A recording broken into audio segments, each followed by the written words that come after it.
I'm Pribula. I'm a fourth year computer science BSNS student. This is some work that I started in the winter with my mentor Roxanne Canosa. She's a professor at the computer science department. Just a quick disclaimer, our goal is to do video to music synchronous, but today we're going to go over the techniques of motion analysis that allow us to get there. So a quick overview, describe what actually audio-video synchronization is, and the motion analysis that goes into it, and then we'll open it up for questions. So if you have a video sequence, such as a dog barking, the motions, especially with something that you don't have control over, is very chaotic, not necessarily on any sort of rhythm. But say you have a music track that you're trying to create a video to, and you want these sort of random events to be on schedule with the beat of your music. If we can analyze the motion and find the extremes of motion, then we can adjust the video so that it is actually synchronized. So our goal is to get our extreme motions to be in sync with these beats. So we need to edit the video in order to pull this off. So first, if two extreme motions are too far apart in time, we can remove some frames. But we also need to be able to insert frames. So we do so artificially. This uses frames surrounding where you need to insert frames. We use the motion analysis to naturally interpolate between the frames that we need to add frames into. So the motivation for our work, we are looking at strictly the motion analysis currently. The videos that we anticipate to be working with can contain any variety of motions, any sort of subjects, from a human to a dog to trees moving.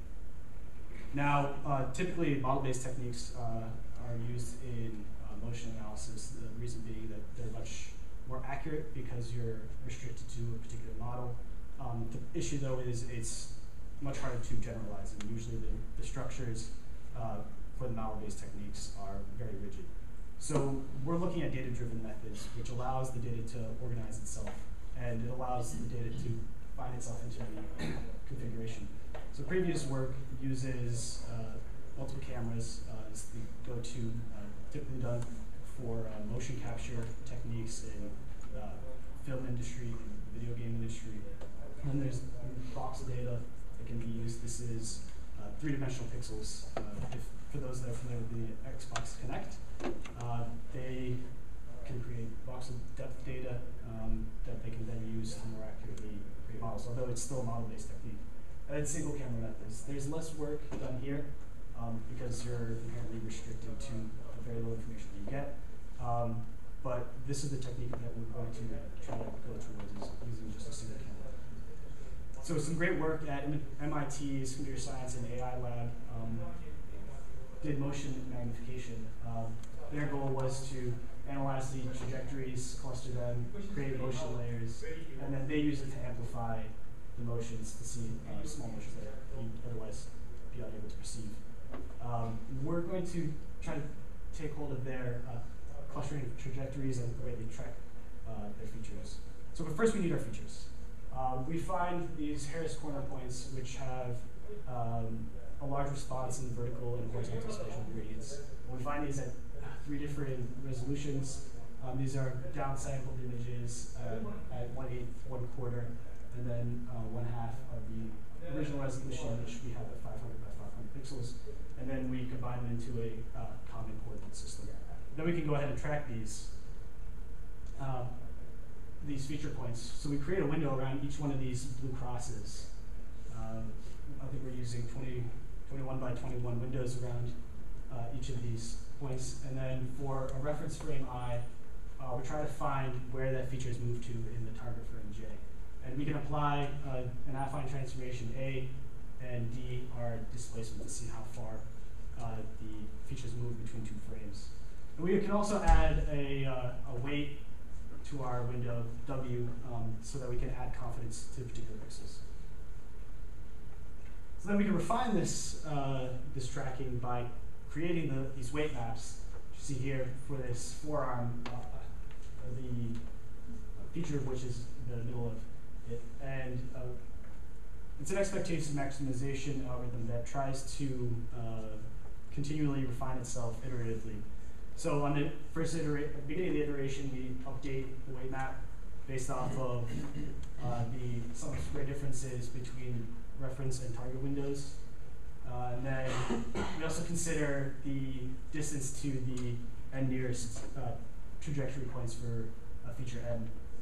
This allows for the algorithm to notice when a feature point jumps too far. So this is erroneous tracking, and it then lowers the inlier probability, which is PR on k. And then MIT was using this Gaussian initial distribution, but we found that actually made our tracks worse because it reduces the amount of information gathered from the edges of our windows. So once we have a weight map updated, then we can apply the weight map to the previous tracking, and this process continues until your weight map converges. Well, now we found that it's only necessary to run 5 to 10 iterations. Here we run 5 iterations.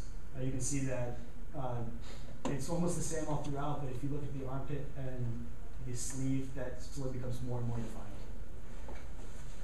So then when we print our features that we know aren't going to be good, those are ones that are near the boundaries, ones with little motion. And the mean matching error is the image difference, the window difference between the reference and the target frames is needed, meets a certain criteria. And the inlier probability also needs to reach a threshold. So then once we have our trajectories tracked and refined, we can cluster the trajectories by taking the displacement vectors and making them complex so we can apply normalized correlation to them. Now, normalized correlation is great here because it doesn't require the motion vectors to have the same velocity or even just the same magnitude. So it's just trying to capture the covariance of motion vectors. So you can have trajectories going in all sorts of crazy directions, but as long as they're covariating, they get grouped together. So we can use the elements of our correlation matrix, the elements of the correlation matrix being the correlation between feature I and feature j. Red being a higher correlation and blue being a lower correlation. So for instance, all the features in this corner here, save for the two bands that go through that, they're all very highly correlated. And these are, again, the blue features that are in this image here. So then we can use the elements of this correlation matrix as the weights to a weighted graph. To better illustrate, we can imagine that these weights are the distance between points. This is simply an illustration of how we apply it. But we're trying to subdivide our graph. So a typical minimal cut is going to take fairly meaningless minimal cuts out of the graph. But if we apply a minimal normalized cut, which considers the intra-class similarity and the inter-class dissimilarity, we can get a much more sensitive cut that makes sense. So the spectral clustering solves a linear system for the eigenvectors, and then we take the eigenvector associated with the second smallest eigenvalue, and then the sign of that the sign of the elements in that eigenvector, then say which subgraph it goes into. So we subdivide it once, but we have to ask how many clusters we want. It doesn't automatically assign the best number of clusters. So it keeps recursively applying the spectral clustering until we've reached the request number of clusters. Here we requested 3 clusters. You can see there's a red cluster, green cluster, and then there's also this background blue cluster. So we now have our motions clustered, and we would like to spatially cluster the different body parts. So in this case, the hand and the feet were moving, or their motions were covariant, but obviously they're not the same extremity. So we spatially separate them using mean shift, which simply takes a window around each data point and then shifts the window to the mean of the points within that window. And we do this separately for the body cluster, which the user selects, then also for each of the extremity clusters in this case, too. There needs to be a minimum number of elements in the clusters to be considered. We have evidence that indicates that we can potentially automatically detect which is the body cluster. This would be the source of motion, and we would base that off of the values of the eigenvalues. So just for better understanding, we can connect the extremity clusters to the nearest body cluster. In this case, there's only one body cluster, but there's no reason you can't have more than one cluster. Mean shift is great because it doesn't make any assumptions of the shape of the distribution of the data. So here we have 2, 3, 4 clusters, similar but still different. Unfortunately, the spectral clustering has a stochastic process in the discretization, which can result in some decently large differences. So once we have our motions analyzed, we can use the motions from the extremities related to the body to get an idea of what certain motions are the extreme motions.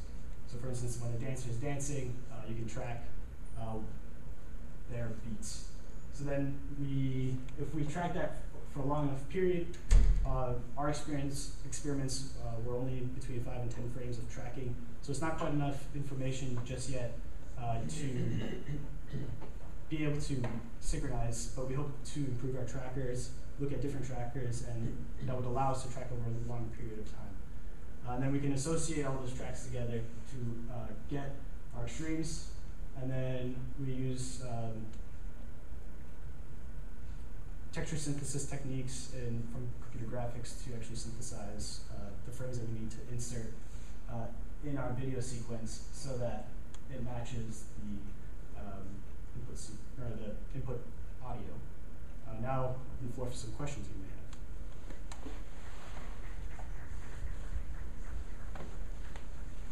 Questions for Vladimir? I'm not letting you off easy. This was a great talk, so you have to bring your part to it.